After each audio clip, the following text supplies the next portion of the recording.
So it looks like it's going to be outstanding. I'm looking forward to it. But I just thought I'd go over the season a little bit now that I had a chance to look at it. And, all in all, under the circumstances, I think it was a very good season. Never ends the way you want unless you win it all, but I can't say that was the number one objective this year, especially early when we had the injuries. It was about surviving the times we had to survive, and really realizing at the end just how close we were to maybe doing something, not because of the way it ended, but as you look back on a couple of games that I thought we should have won, could have won. That's how fragile a season is. It's, as they say, a game of inches, or in mine, a game of a point. And yet I think with Tyson coming back and Malik coming back, we got something to celebrate. And I say that because this day and age, you don't know who's coming back. And you don't know, and I guess you still don't. I mean, there'll be a bunch of guys put their names in. I don't know if I'll have some, probably, that'll put their name in to the draft. I think that's the popular thing to do now. But I think in general, we should have a pretty solid group coming back with a great group of recruits coming in. And you put those two things together, and a lot of optimism for next season. I'm kind of just see the weight of the world off Tyson's back. I will say that Malik, as you know, he was injured all year, and I think not more severe than we thought, but just more hindering than we thought. And so the season ended, he had minor surgery to kind of straighten out the top of that foot as far as what they felt would make it so that he'll never have any problems with it again, which never is always a strange word, but I feel very good about that. He feels good about it, and I think that's going to really help him, which will definitely help us. As far as the rest of our guys with Malik, with Jaden and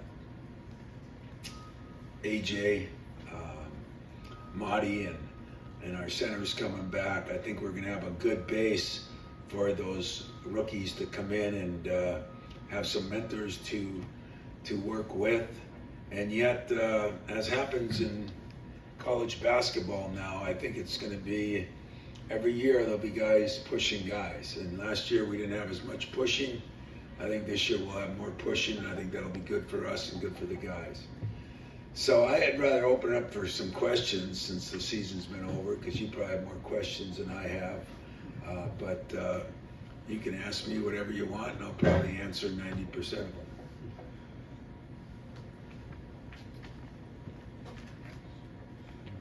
I guess going off of that then, when you say that you're going to have more people pushing each other next year, how do you, I know it's way far in advance, but... And you're not going to, wait a second, you're not going to ask the question after I had to defend myself all year of why you don't have, 15 guys on scholarship, but go ahead and ask it. I'll laugh through it. No, just from just a competitive standpoint of just how much more competitive you think internally it's going to be with the new guys you do have coming in and everyone who's coming back. I hope it's incredibly competitive.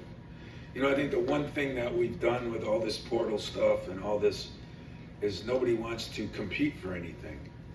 And, last night I was with 5 coaches down in Illinois at a cancer, and we were all dinner, and we were all talking about, what it was like, what it is like. We're talking about Gene Cady going into the Hall of,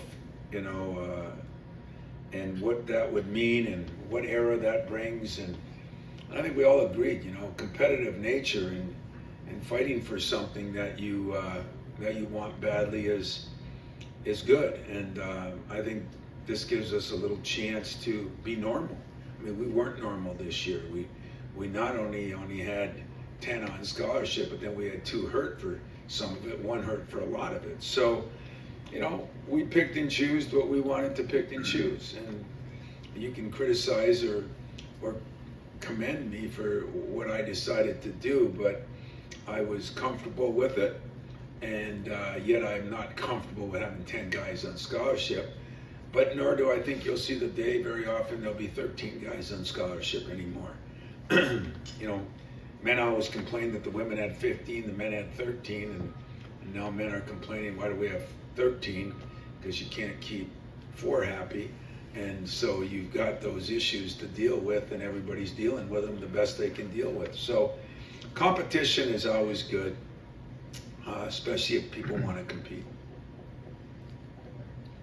Tom, you said a bunch of guys are putting their names in the draft. Who has and or who do you expect to?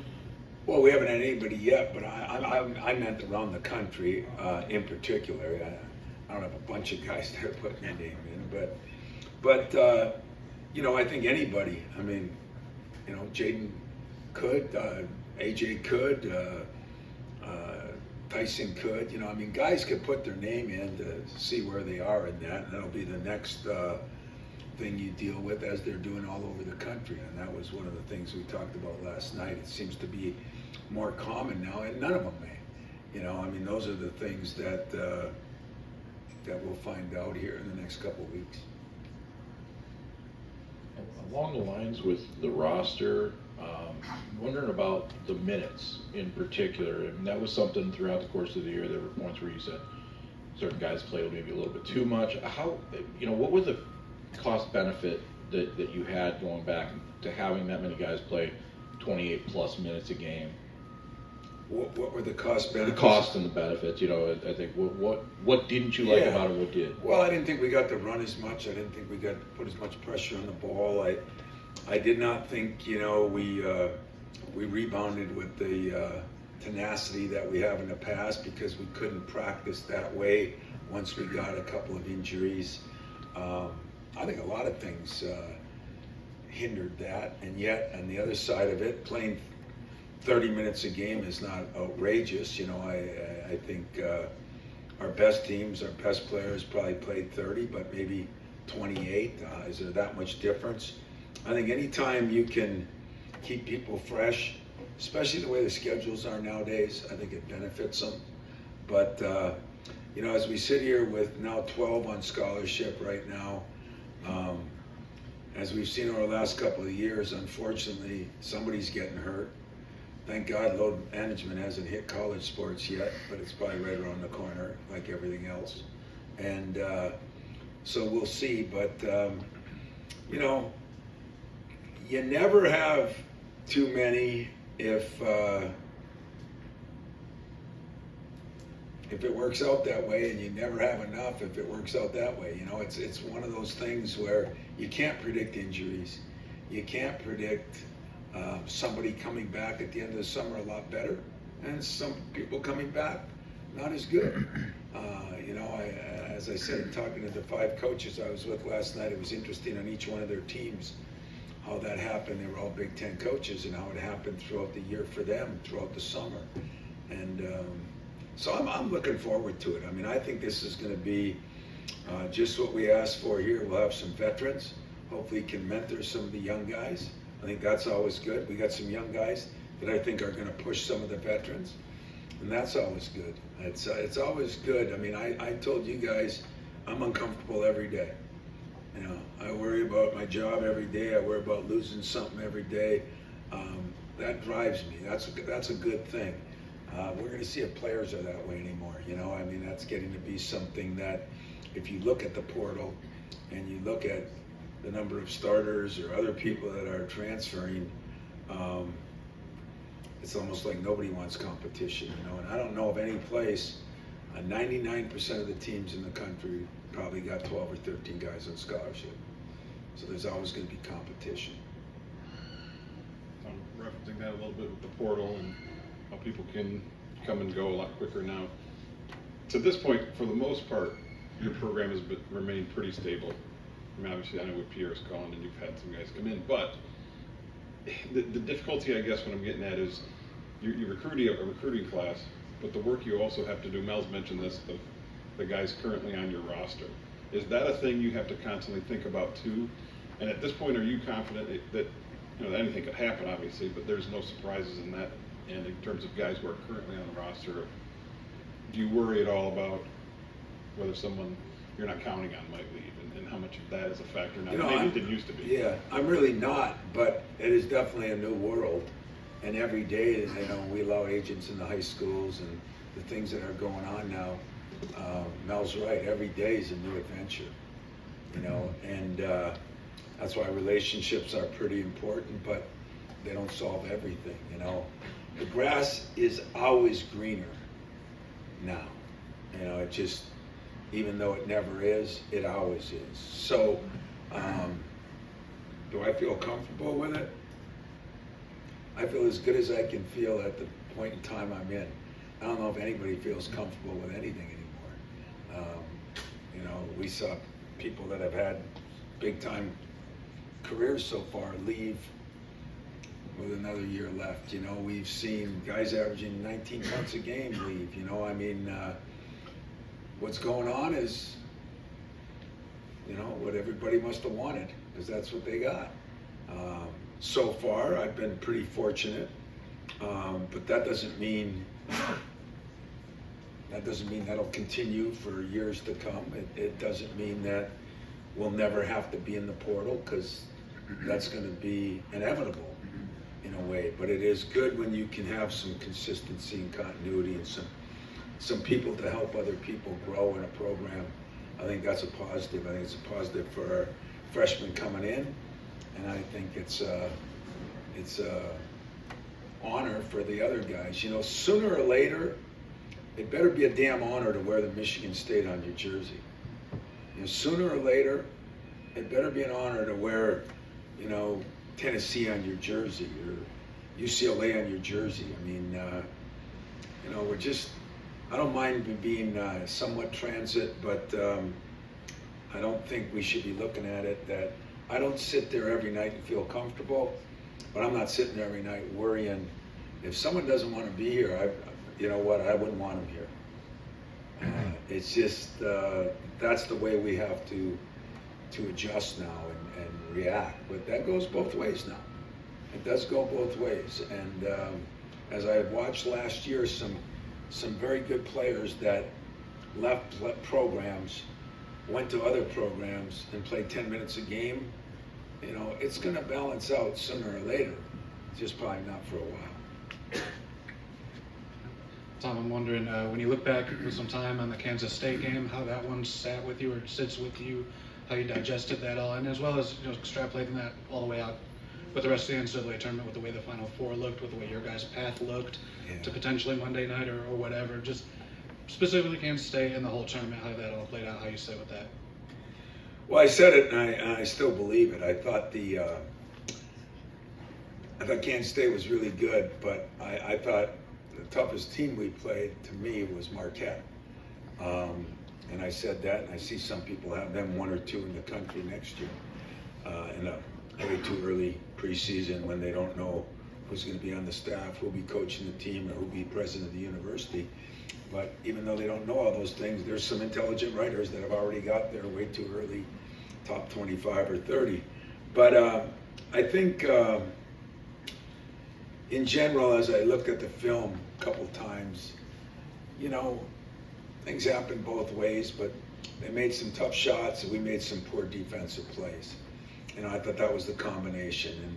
And I said the irony of the thing is the kid that hit the biggest shots. You know, he hit 4 threes, hits that one on the baseline late, didn't do anything the next game and transferred 2 days later.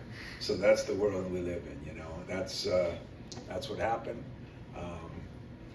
you know, for whatever reason. But I thought, you know, as I tell my team every year, as I tell the media every year, you get into the NCAA tournament, it's hard. Getting out of the first weekend is real hard. And then something always happens. And, you know, somebody got a break when Middle Tennessee beat us. We got a break when Northern Iowa beat Kansas. You know, there's always something that happens. This year, a whole bunch of somethings happened. And because of that, it was a crazy Final Four. But when you look back then and you say, God, does that mean we would have beat Florida A&M if we would have won that game? Not necessarily. but I think most of us would have liked our chances, and that's the way the NCAA tournament goes. That's why it's so important to take it one game at a time and just try to understand that dreams can come true, miracles can happen for different reasons. You get hot, Carolina last year. Somebody gets beat, like this year. A lot of things happen in that tournament. But as I look at the whole thing, I think the best team won. I thought UConn, when we played them last year in the Bahamas, I thought were really good. They lost a really good player. They picked up one or two guys, the freshman center, who only played 13 minutes a game. But some of their other guys got better. And that was the big key. He coaches them hard. I thought he did a hell of a job. I thought they were the most efficient team offensively, defensively, rebounding, and had a little bit of depth. So I think the best team won, deserved to win, and San Diego State did a heck of a job. Their defense carried them 90% of the season, and that too was something you preach to your players all the time. Defense travels, and I think it did in that tournament, to be honest. Tom, the point guard positions like quarterback and football, everybody wants to run the show, but there's only one ball. You got a deep group of ball handlers on paper coming back next year. What do you want to see from AJ, Trey Holloman, and what are the expectations from Jeremy Fears if you can get into that? All good, all real good. I want to see some of them get in better shape. I want to see some of them shoot the ball a little bit better. I want to see some of them gain a little bit of weight.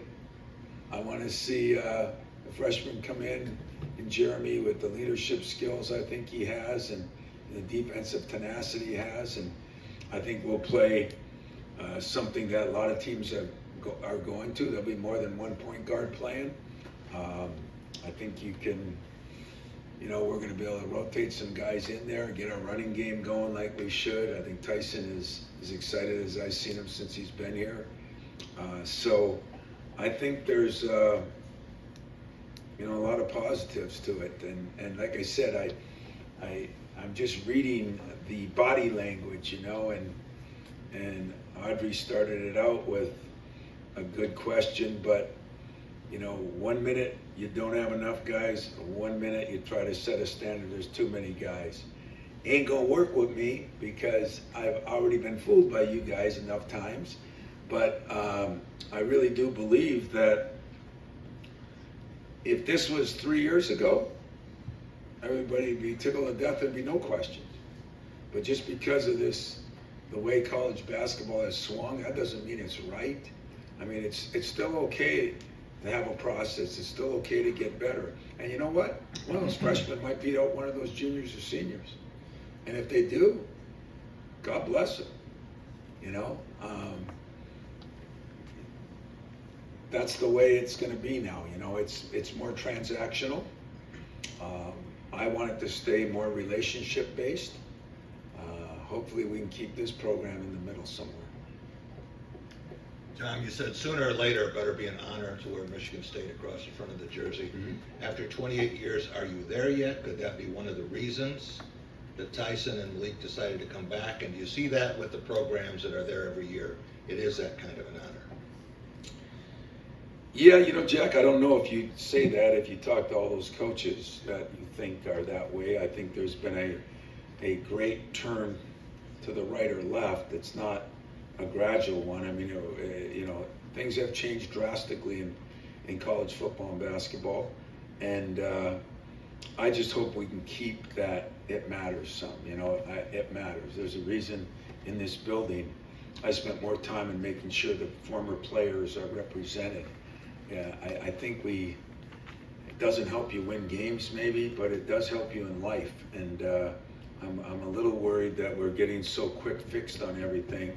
We're forgetting there's a big picture here. And the big picture is one of our jobs is to prepare these guys for the next 70 years of their life or 65 years of their life or whatever it is. And, having I talked to DeJuan Wiley today. He works at this university. He could have been out in the cold and he had a place to come back to. And there's so many guys like that. And I still say, I wonder where that's going to take the next 15 years of players if it continues to go like it's going.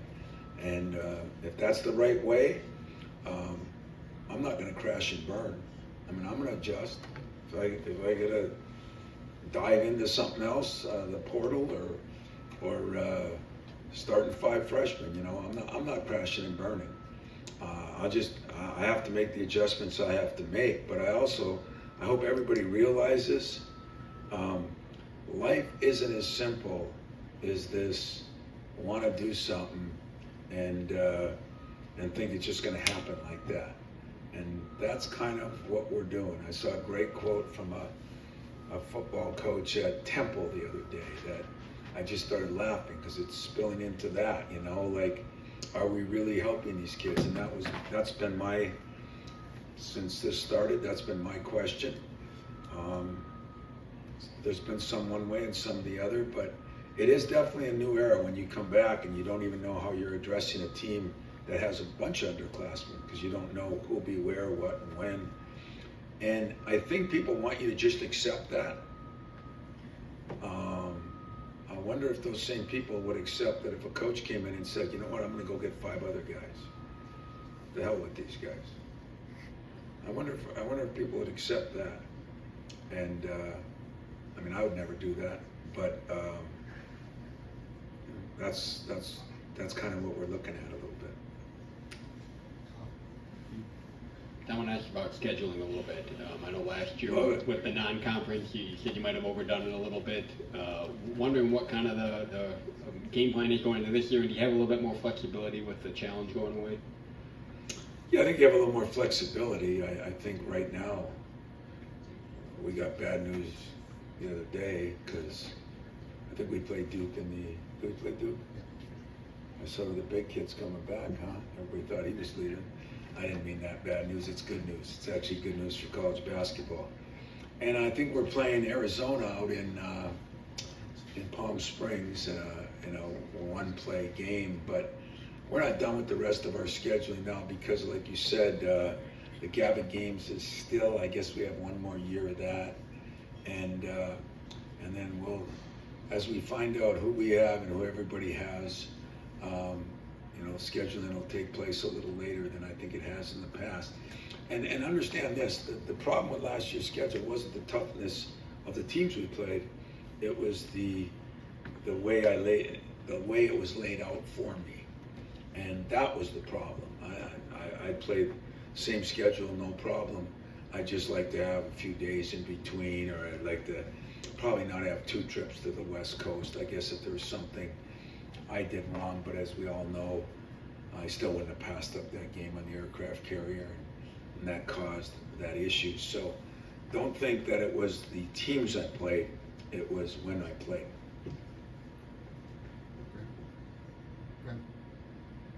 Oh, sorry, I thought it was Fred next, sorry. Yeah, I think I had a baseball question or something. It's only in it's very, I mean, it used to be 13 scholarships was the norm, right? It was like 2-3 years ago that that was the way every program did it all the time. And players there was a patience and you figured things out. Is it just the one-time transfer rule entirely that makes it different? And I'm wondering if we overstate, like we see kids leaving all the time. I'm wondering if your own, like, it's still a pain in the ass to leave a school. You still got to uproot your life. You still got to want to do something. I'm wondering, when you have conversations with your own players, do they seem as impatient as we all think college basketball players are? Well, I think it's the same in your profession. I think you got a lot of impatient people. I think that's society right now. I think everybody thinks they should have your job when they're one of these guys. And I think they think they should have Fred's job when you're one of you guys. You know, it's paying your dues is that's illegal right now, you know. So you can't put it just on basketball players. What the sad part is we do not have the statistics, and they'll probably never come out on how many failed. We just always get the ones that succeeded. And the numbers are probably success rate is here and fail rate is here. Some of it's nature of the beast. I mean, there's 4,000 or 5,000 college basketball players, and 30 Americans are going to make it and land on a team for a year or two. So those numbers are very small. And so I don't know. I really impatient. They're impatient because everybody around them's impatient. And hell, you guys are impatient. You know, you want to know how many minutes a guy's going to play, and he hasn't even gotten on campus yet. You want to know you're going to have too many players. Everybody had 13. 90% of the schools probably still have 13. I mean, it's just that I don't like having players on my team that are unhappy. And probably everyone after 6 is starting to become unhappy. So we have to deal with that. And what I still sell to my guys, a lot of guys, man, that weren't very good as freshmen, and there is a process, and you try to sell it the best you can. You know why you try to sell it? Because it's the truth. But the truth is something that people don't want to hear. It is the truth, okay? Some of you writers that are older, you know, the young guys come in and they think they can do what you did better right now. And they'll be one. They'll be a LeBron James of sports writers, you know. But most of the guys are going to have to pay their dues. And that's the same in sports. It's the same in business. It's the same everywhere. There's always outliers. The problem is, for some reason, everybody's pushing these kids so far, so fast. And I'm just afraid that they're never going to understand that failure is probably the best learning experience you can go through, failing. It really is. I mean, I did it a lot of times. It's really good for you. And I'm not sure that you're allowed to do that as much anymore. So there'll still be, I bet you, 12, 13 guys on most rosters. Some guys are just picking up guys and giving them a chance in a lifetime, you know, like, I can't tell you how many guys I know that went from smaller schools to bigger schools and hardly ever played. And if sitting there at a big school, if sitting at Michigan State is better than playing somewhere, you know, that's your prerogative. But I think a real player is a guy that wants to go somewhere and play. So now you got to go somewhere and you got to beat somebody out, because there are 13, 12 on scholarship. It's more than 5. And so you're going to have to beat somebody out to play. And I think that message needs to be stronger, no matter who you are or what you are. And the players you love are the ones that say, bring it on. You know, Mateen Cleaves, he didn't care who had in front of him. He didn't care who had coming in. Bring it on, you know. Xavier Tillman, you know, Denzel Valentine, I can name you a bunch of guys. You know, is that going to keep happening? I don't know. But that's the way we're going to try to explain it, because remember, 1% are going to the league. 3.5% are playing college basketball, or playing basketball anywhere after college. That means that we got to really train a lot of people how to fail, get fired, work harder, have responsibilities, have accountability. There's a lot of things that you got to do that matter to me, and I think matter to a lot more coaches than you think. And so I don't know. I don't know what the answer will be, but we're in a trial session right now. We'll see how it goes, and maybe, just maybe, I'll be the one saying I was wrong. You know, I was wrong. Maybe the transfer portal is a good thing. You know, we'll see. Just wondering, with all your summers used to be just jumping from gym to gym to gym. There's only so much time you're allowed to spend in the off season with your team. So how are your summers? How is this summer? How are your summers different now in this new reality that we've been talking about for 15 minutes, if at all? Well, I'd say the spring is going to be the biggest difference, because I don't think anybody wants to leave their nest because they're afraid someone's going to come and pluck a player out of there, you know. So, I mean, I don't think you're going to take a lot of time off. I think you're going to be managing your roster. I think you're going to be managing your players. But I don't know. You know, I think you're going to be. I think John Calipari said it in our first meetings when this stuff came up 3 years ago. People will quit recruiting high school kids. That's happening. That's happening all over. Not at Michigan State, but it's happening all over. And some will maybe be more successful than us. But that'll make a little dent in the summer too. You know, do you go to as many of those events or not? If you're not, you're going to be here with your kids. If you are, you're going there. And I'd say within a year or two, they'll probably have a transfer portal tournament at the end of the year, and then everybody will go there and watch all those guys. You know, I think that'll probably happen. And you're laughing. I'm about as serious as a jaybird. You know, I think it'll happen. So somebody will make money doing it, and it'll be great. Is there a gym big enough for that? Is there a gym big enough? Well, they'll do it like they do at Louisville. You know, there's 30 courts underneath the building. You know, but you're right. There might need to be more. I missed your point because you usually don't have a great sense of humor, but I appreciate that. I enjoyed that, and I like your sense of humor on that because you're right on the money. Sean? The last time you had a class regarded in this way, you didn't have the veterans, maybe, that you do now. And I'm trying to think about, maybe you can think about the last time you actually had this kind of a situation where you had this kind of talent coming in as freshmen with this kind of talent as juniors and seniors already established, and just what that mix can be like, because it seems like it's been a minute. I'm thinking about the 17 class in particular. 16, sorry. Yeah, you know, you're right. And everything turned out pretty well there. But I would agree with you. It's not the norm, and you know, we've kind of got a unique thing. We've got, you know, some seniors. I mean, the other thing that's really changed college sports has been this COVID thing. You know, it seems like we never get rid of COVID. You know, we're still, you know, playing against 25-year-olds. You know, that's different too. You know, 5 years ago, a freshman at 18 might be playing against a senior at 21. Now a freshman at 18 might be playing against a kid 26.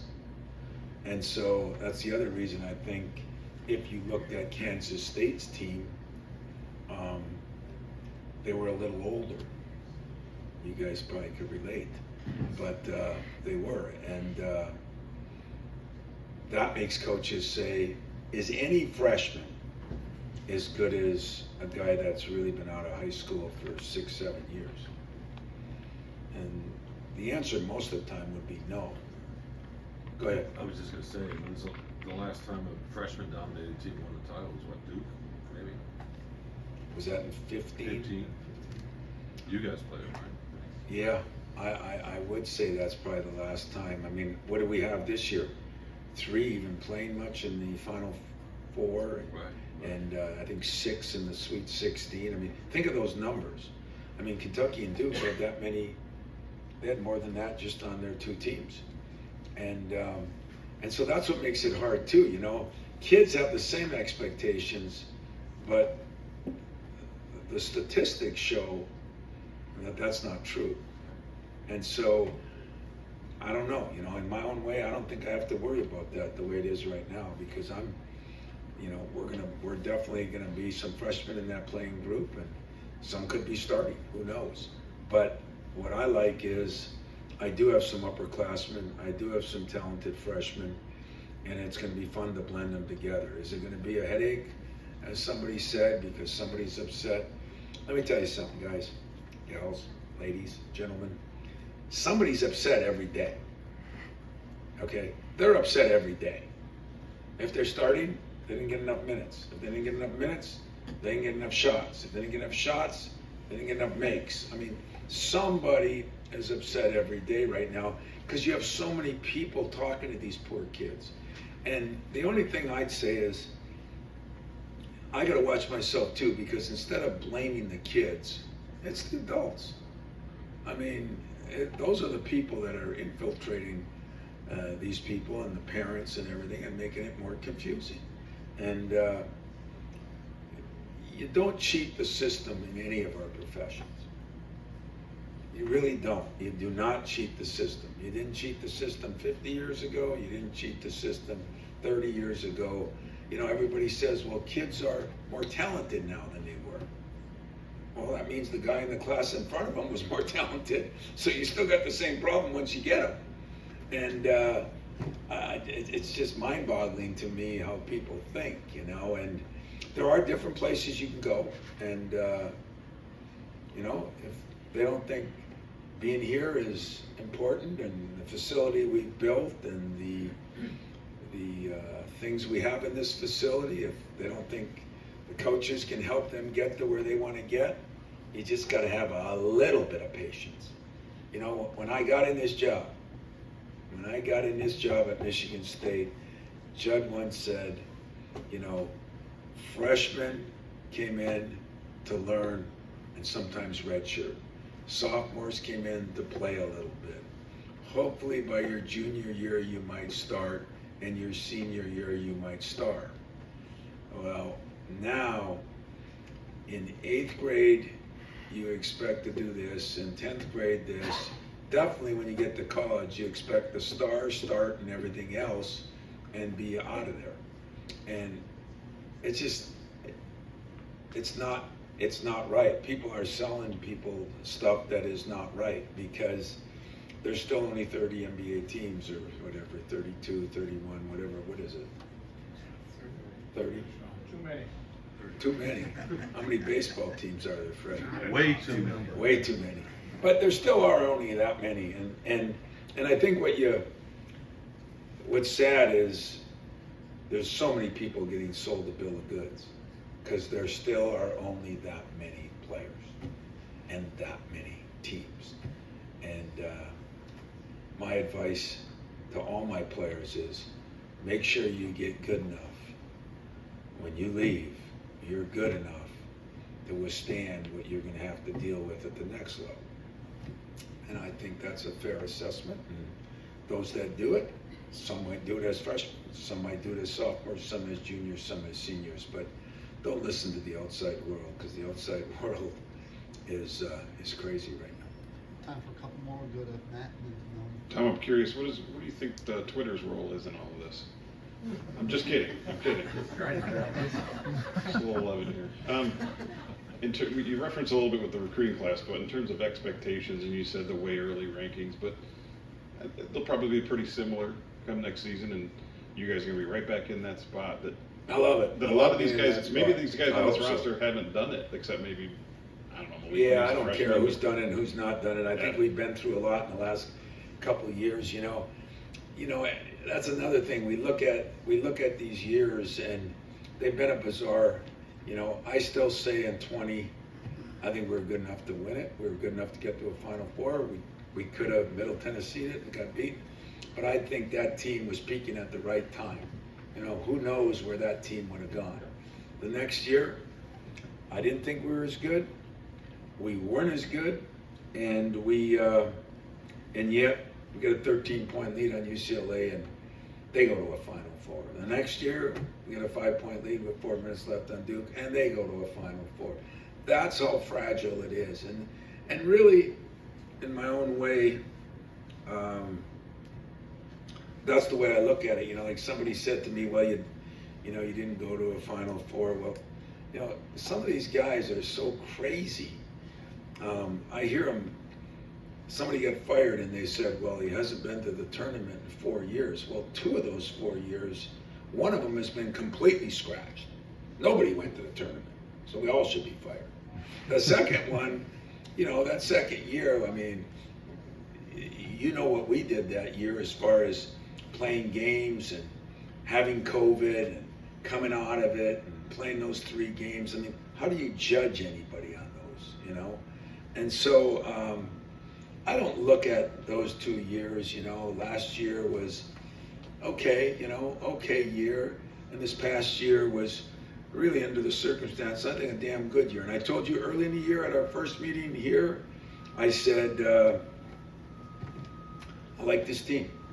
I like my team. You know, I said over the summer, I thought we were connected. I didn't change that one bit during the whole year. And there were some tough losses, and there were some, you know, tough days with some injuries, but I never changed what I said. And at the end, I think I was right, you know. So this year's team, we'll see. You know, I'll tell you after the summer, because I think it'll be a big summer. A couple guys got real big summers ahead of them. And all the young guys got big summers ahead. But I like our opportunity. I love our chances. I hope we're rated high. I hope that's where Michigan State belongs. You know, we belong up there. If you look at the last 25 years, and that's kind of, you know, I like that pressure. I like those opportunities. And I think the league, again, you know, when you look at Purdue, I was with Matt last night, and they got everybody back. When you talk about everybody, they got everybody back. They don't lose one starter. In fact, with the 2 forwards, they don't lose any of their top 6. And so they're going to be good. And then it's hard to say who else will have anybody. So that's why I said we'll wait till the end of the summer to see who's there and who's not there and figure out where we are. Coach, you talked a little bit earlier on about how the return of Tyson and Malik is something to celebrate, but is that also a relief for you with both Tyson and Malik, but specifically Malik as the veteran he is and how versatile he is, to set an example for those 4 incoming guys who, although there's those high expectations set, who knows how they'll adjust to college ball? Yeah, you know, I loved, you know, in Tyson's case, I just felt really good listening to him talk to me at the end of the year and what it meant to be in that tournament, and what it meant, you know, he felt like maybe he could have taken that last shot. And I think he's grown enormously. But Malik is the guy that's been through it all, and he's been through injuries a few times, and as he got healthier, we got better, but he never really got back to where he was. And you look at Jaden, you know, his situation, I mean, this was one of the things that was hard this year is, you know, you got a kid like him who you saw the second half of the year play so well, but he didn't have anything the first half of the year, you know. So I think Malik is the guy that, he's the graduate, he's kind of the godfather of the group, you know. He's one of the best students, he's one of the more versatile players, I think, in the whole league, both on offense and on defense. And I think he's excited to come back and knows he's going to be healthy. You know, it was tough to go through what he went through. And both guys, if you remember, were not healthy, then became healthy, then got hurt again, and then became healthy again somewhat. So that was tough on them. And so, yeah, I'm excited because I think Malik is a guy that can talk to those young guys. He's been through it all, and he's been around, and he's graduated, and he's going to finish his master's, and I think his basketball is going to take a big jump this summer because he really did improve a lot. He really improved his shot last summer. I mean, I thought he was going to have a big year, you know, and then what happens, and that's out of his control for sure. Just wondering what vision you have for Sissoko and the centers, and they all got a taste of something this year. What do you see for them in the future? Well, that's a really good question because I think that's where all 3 of them, it's a big sum. I do think in Jackson's case, he can play some 4 too because he can really shoot it, you know. So we're trying to get him stronger but quicker. And the other guys, Marty's got to improve his offense. He's improved his free throw shooting in some other areas, but he's got to improve that. And I think the big thing that I should take a lot of blame for, I do not think in general we were as good a conditioned team as most of my teams have been.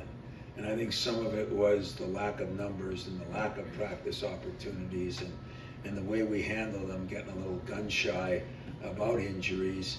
I don't think we did the wardrobe enough. I don't think we went up and down enough. So, as we always do, we look at what the players got to improve on, but I look at what the coach got to improve on.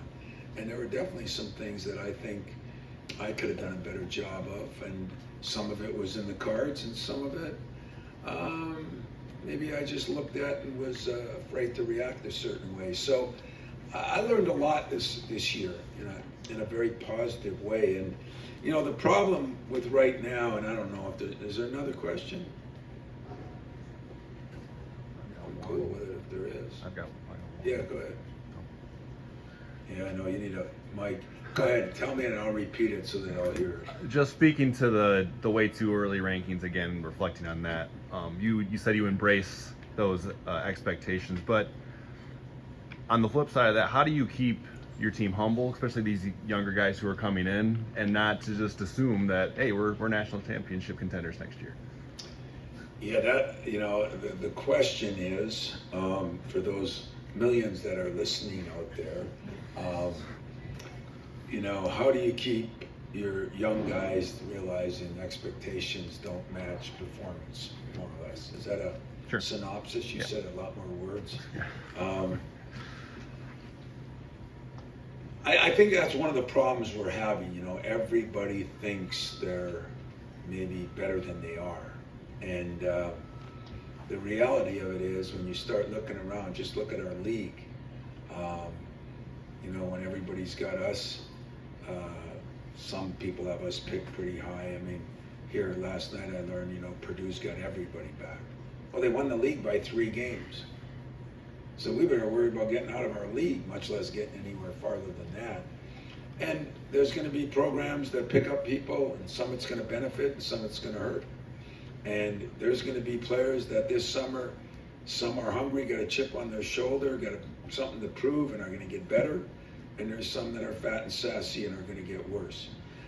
I can't control that. The only difference is there's so many more numbers of those kind of fluctuations, or that it never used to be that way, because people knew they had to work their way up the ladder, and now they think they can card trade their way up the ladder, and some can. But you know, I'm not worried. I think the one thing that we got some good kids, and I think one thing Jeremy Fears brings that I like, he's got that Mateen Cleaves, the Magic Johnson leadership skills. Now, will that continue as he gets to college? Who knows? But he's got that and some toughness. So I think that can help rally the young guys. And then with our older guys, with hopefully the big step that Jaden will take, the big step that AJ will take, the big step that those centers will take, and power forwards. I think that's what gives us a chance to be a good team. We'll see. So, you know, the only thing bad about this press conference is, since a lot of people feel the same way I do, but very few say it, it makes it sound like it's negative, and it's really not. It is what it is, and we have to deal with that. Okay, Mel's got to deal with it over there. Susie or Robin has to deal with it here now. You know, I just was with Adam in a meeting. You know, every coach is going to have to deal with it at some form or another. Football and basketball, it's more. Everybody sees it a little bit differently, and you know, I've made no bones about the fact that I still think it's going to hurt some players, but I've also made no bones about it that it's something that we have to deal with. You know, I think Bobby Knight hated the Big Ten tournament. You know, somebody else hated the 3-point line. The only difference with this, to me, is, are we making boys men, and are we making girls women? You know, are we really teaching you how to be successful later on in life? And in my humble opinion, I think we're hurting that opportunity. I could be wrong, but I don't want you to think that I'm not against somebody that transfers. I mean, Pierre, we talked to Pierre. Pierre did what was best for Pierre. I'm as happy for Pierre as I will be for Rocket Watts and Foster Lawyer and right on down the road. I mean, you don't keep everybody. Some people leave. I think what you're going to see in college sports is more coaches directing people to leave. And I don't think that's as good for the player either. So don't worry about how to read me or what to think or think that I'm old school and I'm not able to adjust to the times. Let me tell you something. I adjust better than 90% of you. I really do. I just got a lot more to adjust to. And I constantly say this to when I speak corporately. And I'll say it to you because there's probably, let me see here, looking around, a couple people that are under 25 in this room. You don't have to, you know, especially you women, don't tell your age. But the rest of you, is that fair to say, you know? So most of you are older, and you've all survived so far. You all got your own opinions on which should be good or bad or right or wrong. But I'm looking at what I do and what I've done, and I look at it as what I went through. And I don't care where you are in your life, you're all going to have to go through a lot to be successful. And so for you young ones in this room, you're going to have to work. I know some people that have started jobs here in the media that are with us today. I listen to them talk about 70 and 80-hour work days. That's been the norm for me for, unfortunately, a lot of years.